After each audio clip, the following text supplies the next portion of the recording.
Dan yang menarik buat saya, dua dari partai pengusung Anies Baswedan yaitu Demokrat dan PKS adalah partai oposisi yang selama 2 periode tidak mendapatkan jabatan apapun di kabinet. Ramalan Denny Siregar terbukti benar. PKS dan Demokrat nekat dukung Anies karena nggak ada pilihan. Koalisi rapuh, gegara cadangan kas kering jadi oposisi 10 tahun. Ditulis oleh tim redaksi jurnal, dikutip dari berbagai sumber. Kalau asumsi publik pasti dibilang retak ya, tapi kalau melihat iman politik PKS dan Demokrat kok rasa-rasanya agak sulit bergabung dengan koalisional pemerintah. Apalagi dari ketiga partai pengusung Anies Baswedan itu hanya Partai Nasdem yang selama ini ikut koalisi. Halo, kembali berjumpa dengan suara Fani Bakri di channel Media 45.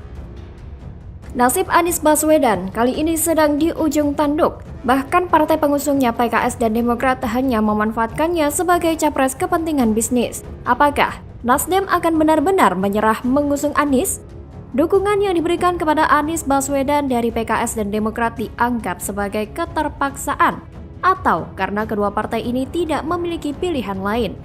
Setidaknya ini yang disampaikan oleh pegiat media sosial sekaligus loyalis Presiden Jokowi, Denny Siregar. Ia mengatakan, posisi Anies Baswedan sejak awal memang lemah jika dibanding 2 capres lainnya, yaitu Prabowo Subianto dan Ganjar Pranowo. Anies secara teknis, kata Denny, terlihat tidak mampu memimpin Jakarta ketika dia jadi gubernur DKI Jakarta. Namun kelemahannya Anies itu dilihat oleh beberapa partai sebagai keuntungan. Karena dengan begitu Anies bisa disetir untuk kepentingan mereka. Ditambah 2 dari partai pengusung Anies Baswedan yaitu Demokrat dan PKS adalah partai oposisi yang selama 2 periode tidak mendapatkan jabatan apapun di kabinet. Oleh karena itu, mendukung Anies menjadi salah satu jalan kedua partai agar bisa kembali ke parlemen. Alasan lain, Demokrat dan Partai Keadilan Sejahtera atau PKS dalam mendukung Anies Baswedan adalah karena tidak adanya sponsor di balik koalisi. Jadi bisa dibilang dalam sisi finansial itu mereka sedang kekeringan. Nasdem yang selama ini ada di posisi pemerintahan mengajak Demokrat dan PKS untuk bergabung. Maka itu seperti oase buat Demokrat dan PKS yang memang sedang kehausan.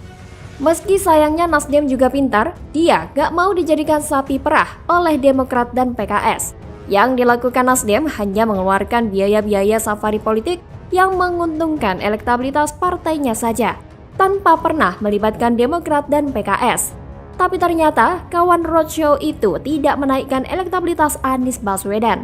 Nama Prabowo malah semakin menguat, Anies semakin turun. Prediksi banyak orang, banyak pengamat. Kalau sesudah Prabowo gabung di kabinetnya Jokowi, suara pendukung Prabowo di tahun 2019 akan lari ke Anies Baswedan. Itu juga nggak terbukti. Bahkan suara Ganjar Pranowo yang dihajar habis-habisan ketika kasus Piala Dunia U20, itu juga nggak lari ke Anies. Inilah yang membuat kebingungan mereka yang sedang ada di koalisi perubahan menjadi gamang.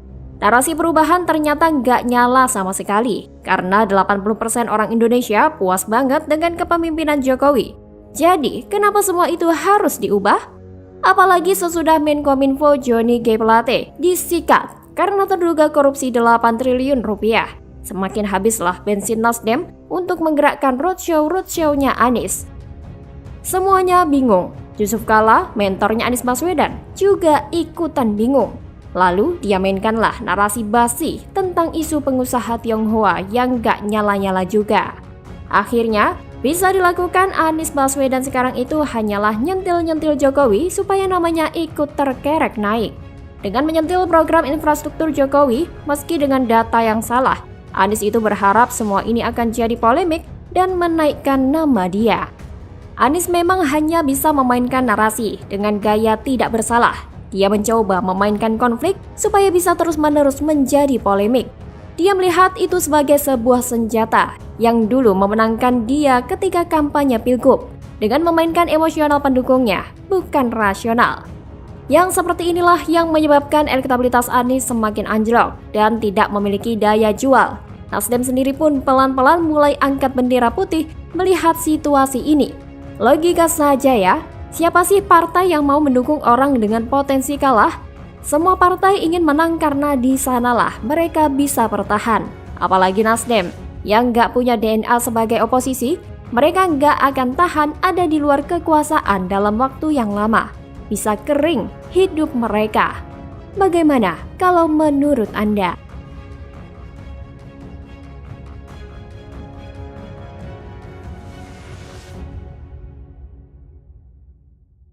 Disinilah seperti yang saya katakan tadi, yang rugi besar sebenarnya adalah Anies Baswedan.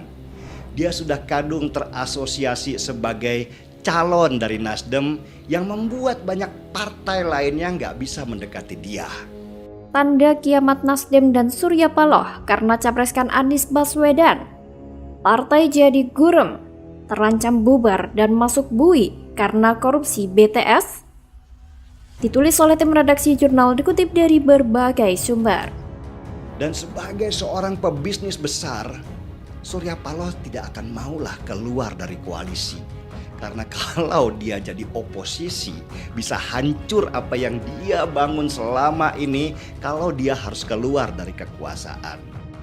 Halo, kembali berjumpa dengan suara Fani Bakri di channel Media 45. Pegiat media sosial Rini Budoyo mengungkapkan tekanan parah Ketua Umum Partai Nasdem Surya Paloh dalam mencapreskan Anies Baswedan selain menghadapi kasus Johnny G. Plate.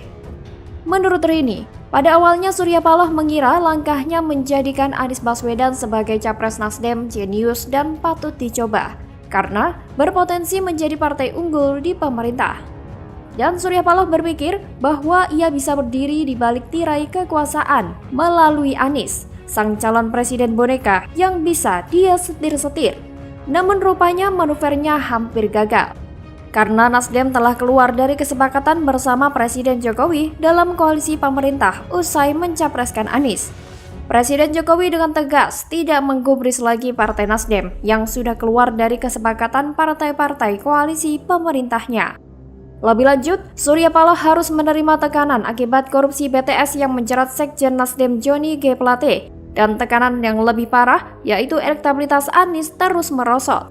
Bahkan penyelidikan jaksa terkait aliran uang korupsi BTS yang merugikan negara hingga triliunan bisa saja mengarah pada Nasdem dan Surya Paloh.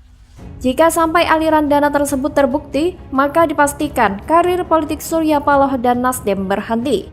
Sebab kerugian negara sebesar 8 triliun rupiah itu tidak mungkin Johnny Plate bermain sendirian. Kemungkinan besar ada pihak-pihak lain yang turut serta membackup dan mengakomodir kecekatan tangan yang merugikan negara yang sangat besar itu. Belum lagi, Nasdem Tower yang mewah dan megah itu yang dibangun dengan anggaran yang luar biasa besar dan fantastis. Apakah semua itu dana dari pribadi Surya Paloh? Saya tidak yakin. Memangnya seberapa besar kekayaan Surya Paloh? Dengan kasus segini besar terlalu banyak kepentingan dipertaruhkan. Surya Paloh kini tampak panik sepeninggal Johnny Plate yang telah lenyap dari radar politik terkulai lemas membongkok dalam bui.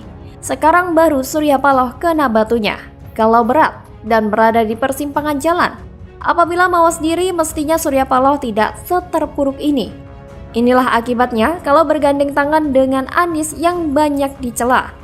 Menggandeng Anies hanya bawa sila saja. Anies memang terbukti tidak dapat untuk diandalkan. Hal yang seharusnya Surya Paloh sudah sadar dari jauh hari sebelumnya. Terbukti elektabilitas Anies setelah pencapresan tidak mengalami peningkatan yang signifikan. Masih banyak kalahnya, tidak pernah mendominasi. Selain dari sisi elektabilitas pribadinya, Anies ternyata tidak cukup kuat untuk mengikat para partai calon koalisi pengusungnya.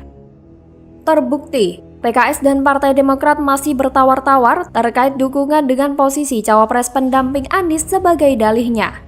Bila memang Anies dianggap sebagai harapan yang tinggi, kedua partai tersebut seharusnya tidak perlu berpikir panjang dan bertindak seperti itu dalam menunjukkan dukungannya. Yang paling parah ternyata Anies tidak membawa imbas yang baik bagi Partai Nasdem. Elektabilitas Nasdem terancam boncos, rawan tergusur dari Senayan. Nasdem malah berpeluang membuat dua partai calon rekan koalisinya itu berpesta pora. Untuk itulah, Surya Paloh mesti berepot-repot ria hingga saat ini. Paloh tentu masih memikirkan hal yang lebih besar, menyelamatkan Nasdem menjadi prioritas utamanya. Mendekat kembali pada kekuatan-kekuatan yang lebih besar menjadi harapannya untuk itu. Selain tidak perlu capek-capek meladeni dua partai gurem yang madesu itu, mendingan main cap ciki, cukup dengan PDIP saja. Dengan begitu, nafsu Nasdem menjadi penguasa akan tercapai, dan Anies akan menjadi gelandangan politik yang tak laku dijual lagi. Bagaimana kalau menurut Anda?